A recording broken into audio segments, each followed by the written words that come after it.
Olá! Na última aula a gente dedicou um tempinho para falar sobre a equação de estado dos gases ideais, ou equação de Clapeyron. Nessa aula a gente vai usar aquela equação para entender algumas situações essas que a gente vai chamar de transformações de estado. Então a primeira coisa aqui é a gente entender por que tem esse nome, certo? Ela tem esse nome porque uma transformação de estado vai ser para a gente aqui, ó, é uma transformação que modifica as variáveis de estado, certo? E com variáveis de estado eu quero dizer pressão, volume, temperatura ou número de mols. Então qualquer transformação física, certo, que varie essas quantidades, essas variáveis, que modifique essas quantidades, vai ser chamada de uma transformação de estado, certo? E o que a gente vai ter que analisar aqui? Que tipo de ideia por trás dessas transformações que a gente vai analisar? Então, o tipo de ideia que vai ser analisado aqui, ó, eu já coloco nessa primeira transformação, que é a primeira transformação que a gente vai tentar entender, que a gente chama de transformação isométrica, certo? Esse isométrica significa que essa transformação ela acontece com um volume constante, certo? Ou a gente tem dois jeitos de se referir a ela, né? Isovolumétrica ou isométrica. As duas coisas são a mesma ideia, que é uma transformação cujo volume, certo, vai ficar constante. Então vejam bem, eu disse que transformação de estado é uma transformação que modifica as variáveis de estado, que são pressão, volume, temperatura e número de mols. Mas não necessariamente todas as variáveis têm que ser modificadas. A gente pode ter uma variável ou outra constante, certo? E as transformações mais importantes aqui para a gente vão ser essas em que uma das variáveis vai estar constante. Então vamos olhar primeiro para essa transformação isométrica. Então qual que é a ideia aqui da transformação isométrica? Vamos pensar num sistema parecido com aquele que eu mostrei antes lá, que é um recipiente aqui com um êmbolo móvel, certo? E aí a gente vai imaginar assim, se eu fixar esse êmbolo, então se eu transformar esse êmbolo móvel num êmbolo fixo, então eu estou prendendo as pontinhas aqui do êmbolo no recipiente, certo? E agora que ele está preso nesse recipiente, quer dizer que qualquer coisa que acontecer com esse recipiente vai manter o mesmo volume. Então a gente fala que o volume nesse caso é constante. E aí poderia ser uma outra situação, por exemplo, se você estivesse utilizando um extintor de incêndio, por exemplo. O volume do extintor de incêndio é constante, é aquele volume sempre. Mas o gás que está lá dentro, à medida que você libera ele vai modificar as propriedades. Então ele vai passar por uma transformação de estado a volume constante. Ou seja, quando você usa um extintor, você está fazendo uma transformação isovolumétrica, essencialmente. Só para dar um exemplo do dia a dia, né? Não do dia a dia, porque nem todo mundo usa um extintor no dia a dia, mas um exemplo factível. Então a gente tem essa ideia aqui, a gente tem uma pressão 1, volume 1, uma temperatura 1, e logo depois a gente tem uma pressão 2, volume 2, uma temperatura 2, certo? Mas eu disse antes aqui que essa transformação é do tipo isométrica, certo? Ou seja, ela não muda o volume. Quer dizer então que o volume 1 vai ser igual ao volume 2. Eu vou chamar esse valor aqui, ó, de um valor V. Isso quer dizer então que eu vou poder cortar esse volume, ó, posso cortar esse volume da nossa equação. Então a gente fica com uma equação que depende da pressão e da temperatura inicial e da pressão e da temperatura final. E a gente tem essa equação aqui, certo? Essa equação aqui então vai estar dando para a gente essa relação entre as grandezas de estado do nosso sistema. Deixa eu apagar essas setinhas aqui para falar sobre essa ideia com vocês. Então, a ideia fundamental aqui é que a partir do momento que a gente tem essa nossa relação, que a gente tirou do princípio, a gente partiu da ideia de uma transformação isovolumétrica e chegou numa relação sobre uma transformação isovolumétrica, e a gente vai utilizar esse tipo de ideia aqui o tempo todo, certo? Então vejam só, isso aqui significa que P sobre T vai ser sempre constante, certo? É basicamente isso que essa relação está me dizendo. Vamos lembrar que P1 sobre T1, isso aqui tem que ser igual a N vezes R. independente de qual é o P ou o T, certo? Eles sempre vão estar equilibrados de maneira que essa razão seja igual a n vezes r, certo? Então o que acontece? Vamos supor aqui, por exemplo, que do 1 para o 2 aqui eu coloquei um fogo aqui embaixo para aquecer esse recipiente 2, certo? Então eu liguei o fogo ali e a temperatura desse meu recipiente está aumentando. Então se a temperatura está aumentando, o que vai acontecer? Na hora que eu olhar aqui para a equação, a temperatura aqui embaixo está aumentando, certo? A temperatura 2 ela é maior do que a temperatura 1. Isso que eu estou tentando indicar com essa setinha. Mas eu quero que essa razão entre a pressão 2 e a temperatura 2 seja sempre constante. Então, aumentar a temperatura 2 vai fazer com que a pressão 2 necessariamente cresça, certo? Ou seja, essas duas variáveis aqui vão crescer juntas. Então eu sei que se eu aplicar mais temperatura no meu sistema, a pressão lá dentro vai aumentar, certo? Um exemplo que a gente tem disso é uma panela de pressão. Ela tem esse nome justamente por causa dessa ideia. Lá dentro você está colocando um determinado fluido, que é a água, e você está aumentando a temperatura da água. E é natural pensar então que lá dentro a pressão vai aumentar. E por que a pressão vai aumentar? Porque você necessita que o produto N vezes R seja igual à razão entre a pressão e a temperatura, que é o que está escrito aqui, certo? Mas aí tem um problema. Na panela de pressão tem uma válvula lá em cima que ela começa a soltar gás, soltar vapor de água quando a pressão chega num determinado limite. Isso por quê? Para não arriscar daquela panela explodir. Então o que acontece? Quando chega numa determinada pressão, a panela abre aquela válvula e ela começa a liberar o gás. E aí, esse valor aqui de N, esse número de mols lá dentro, diminui, certo? E essa diminuição do número de mols vai equilibrar essa pressão. Então vejam bem, só simplesmente olhando para essa equação de estado dos gases ideais e fazendo essa relação de fixar uma das grandezas, que no caso é o volume, a gente já consegue entender o funcionamento de um dispositivo, certo? Que no caso é a panela de pressão. E aqui eu falei que, então, se eu aumento a temperatura, eu vou aumentar a pressão. Então o que aconteceria se eu diminuísse a temperatura? É uma análise semelhante aqui, certo? Então se eu diminuo a temperatura e quero que essa razão continue constante, eu tenho que diminuir a pressão. Então essa ideia aqui é justamente essa ideia de que a razão entre a temperatura, entre a pressão e a temperatura é uma constante, certo? Beleza, então esse é o nosso primeiro tipo de transformação, certo? E nessa nossa primeira transformação, a gente obtém essa relação então entre pressão e temperatura. O segundo tipo de transformação aqui importante é o que a gente chama de transformação isobárica. A gente chama de isobárica ou isocórica, é a mesma coisa. E esse tipo de transformação significa que ela está a pressão constante, certo? A pressão não se modifica. E aí é a mesma ideia, Vocês podem ver aqui, que eu penso num sisteminha de maneira semelhante. Então eu tenho aqui, primeiramente, eu tenho pressão 1, volume 1, temperatura 1. É isso aqui. Opa. Então aqui eu tenho pressão 1, volume 1, temperatura 1. Depois eu tenho pressão 2, volume 2 e temperatura 2. Mas, como eu estou partindo do princípio que a pressão aqui é constante nesse caso, aí acontece o quê? A pressão 1 é igual à pressão 2. De modo que na hora que eu escrevo aqui agora as relações, eu posso cortar as pressões e eu vou ter essa relação simplesmente entre o volume e temperatura. Também com a análise das setinhas aqui, do que cresce e o que diminui. Certo? Então, mesma ideia aqui que a gente tinha antes, só que agora envolvendo o volume, certo?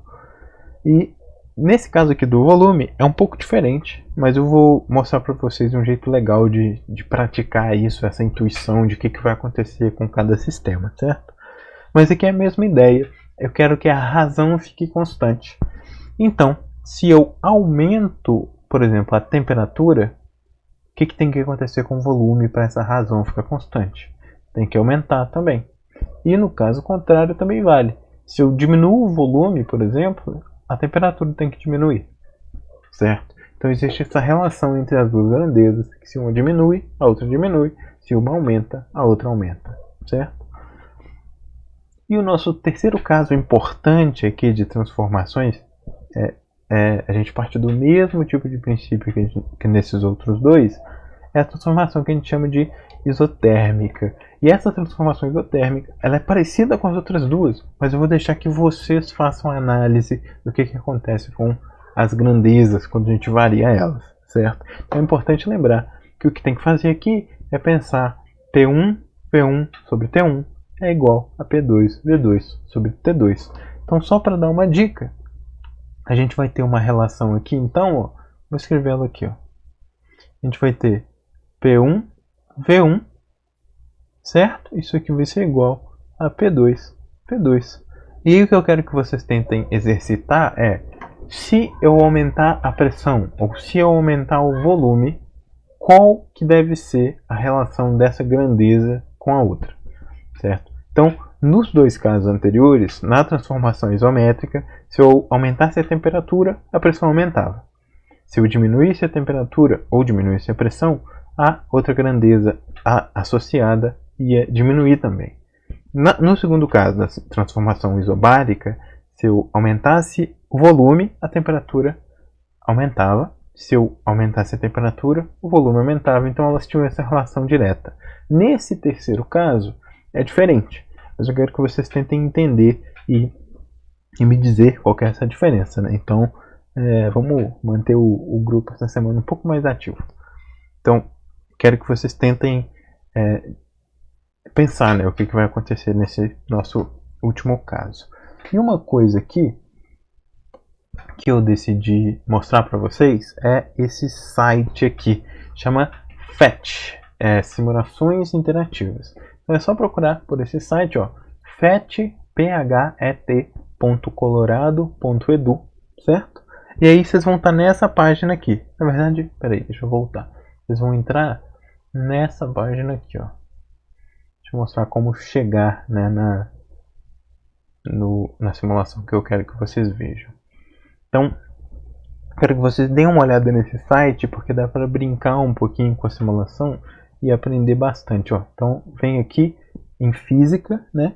Na página inicial do site é só procurar por física e vocês vão estar nessa página aqui, ó. Aqui do lado tem várias matérias: matemática, química, ciências, biologia, física.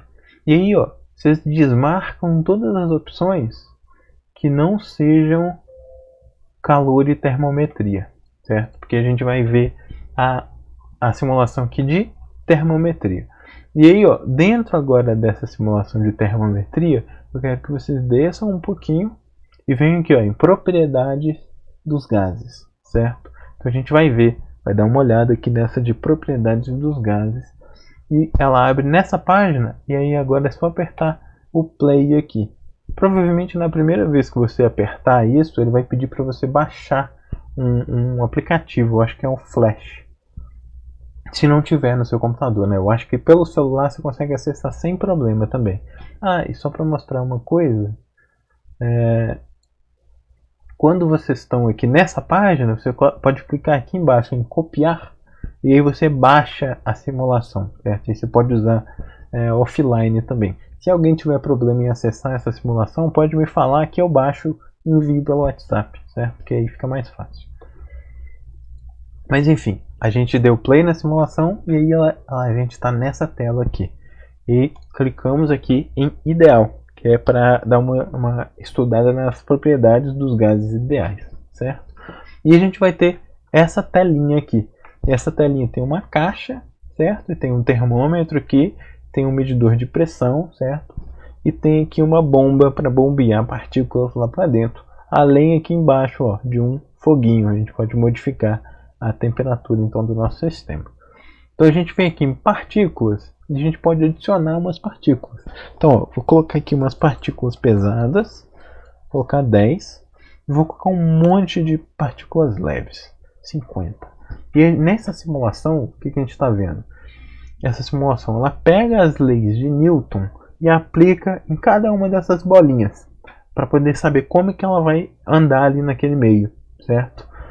E aí, aqui a gente já aprende uma coisa legal, que é usando as leis de Newton para essas bolinhas, a gente consegue chegar nas propriedades aqui que estão na tela, certo? Então, por exemplo, a pressão ela tem a ver com quantas colisões por segundo ou por unidade de tempo, né, no geral, que essas bolinhas estão fazendo com a parede.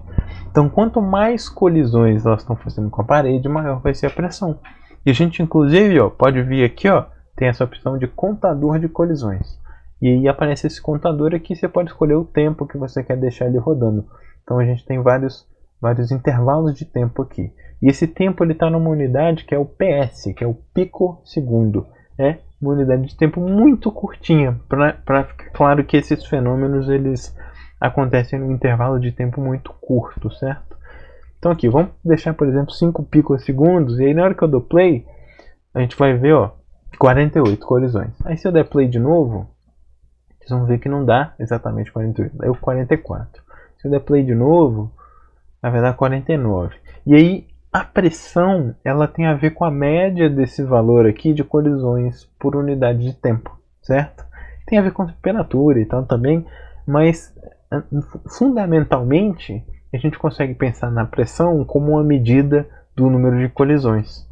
E aí isso fica claro porque se a gente adiciona mais partículas aqui, ó, vou colocar mais partículas, ó. Então eu tinha 50 das leves, agora eu tenho 100. E aí, ó, na hora que eu rodo agora o contador de colisões, ó, eu vejo que o contador aumentou e a pressão também aumentou aqui, ó. Então, ó, se eu diminuo para 50 de novo, ó, minha pressão caiu. Tá vendo? Agora ela está por volta ali de 7, certo? Agora deixa eu rodar o nosso colisor. 46 colisões. E aí se eu aumento o número de partículas, a pressão já aumentou aqui, ó, porque ela tem a ver justamente com essa média das colisões. Então isso é uma coisa interessante que a gente pode ver aqui. Tem algumas outras coisas que a gente pode ver. Nesse menu aqui da direita, a gente pode manter algumas grandezas constantes. Então, por exemplo, se eu falo que a pressão é constante e o volume pode variar, olha que legal que acontece. Se eu aumento o número de partículas, necessariamente a minha caixa aumenta de tamanho. Porque pela pressão estar constante e o volume ter que variar, se eu aumento muito esse número de partículas, o volume aumenta. Mas eu também posso fazer uma outra coisa, eu posso aumentar a temperatura. Ó. E vocês vão vendo que à medida que eu aumento a temperatura, o tamanho do meu recipiente também aumenta. Que é aquela ideia que a gente discutiu do êmbolo móvel. Então se eu tenho um recipiente que ele está fechado, mas a tampa dele pode se mover, eu consigo fazê-la se mover simplesmente através desse tipo de fenômeno aqui, certo? Então, aumentando a temperatura, o meu volume vai aumentar. Isso se a pressão ficar constante. Então, todas essas análises a gente pode fazer a partir daqui, certo? E o que é legal, e o motivo de eu realmente estar mostrando essa simulação aqui para vocês, é o seguinte: no final do capítulo ele discute um pouco sobre dinâmica molecular, certo? E uma coisa que ele fala lá é que você pode encontrar a pressão a partir dessa ideia das colisões das partículas nas paredes. E aí ele mostra uma equação, que é uma equação que está dizendo para a gente, cadê? N vezes m vezes v ao quadrado sobre 3 vezes o volume, certo? Então a gente tem uma velocidade ali, o número de mols, a massa e o volume. E essas variáveis estão todas relacionadas então com isso aqui, com essa ideia de que eu tenho uma bolinha e essa bolinha está se movendo dentro da caixa e quando ela bate na parede, ela vai transferir uma certa quantidade de força, ela vai aplicar uma força na parede e essa força pela área da superfície interna desse meu recipiente vai ser a pressão interna, certo? Então por isso que a gente fala que o número de colisões tem tudo a ver com a pressão. Só que deduzir essa equação é um pouco maçante, é um pouco complicado. E aí eu gostaria de deduzir, mas eu percebi que talvez ficasse meio cansativo, então eu preferi mostrar esse sisteminha e deixar ele disponível para vocês brincarem um pouco, para entender melhor a relação entre essas grandezas, para ter um pouquinho dessa intuição de que é possível a gente pensar na pressão como essa quantidade, né, que a gente mede a partir das colisões. Mas, por ser uma continha mais complicada, olhar a simulação e entender como é que isso está acontecendo visualmente já ajuda a gente a interpretar melhor esse problema, certo? Então eu gostaria que vocês realmente abrissem isso aqui e testassem, brincassem um pouco com o que está acontecendo. E uma coisa legal aqui, que eu vou voltar a falar lá nas aulas de exercício, é isso aqui, ó. A gente pode mover essa tampa do recipiente. E aí, à medida que as partículas saem lá de dentro, vai mudando o volume, pressão e tal. E o legal é que a gente vai usar essa ideia aqui, olhando para essa nossa simulação, para tentar entender aquela coisa de por que a geladeira é mais difícil de abrir depois que você já abriu ela uma vez, certo? Então eu vou voltar a mostrar essa simulação lá nas aulas de exercício. Mas então, por essa aula aqui, é isso. Então a gente discutiu os tipos de transformações, que são isométrica, isobárica e isotérmica, certo? As três fundamentais.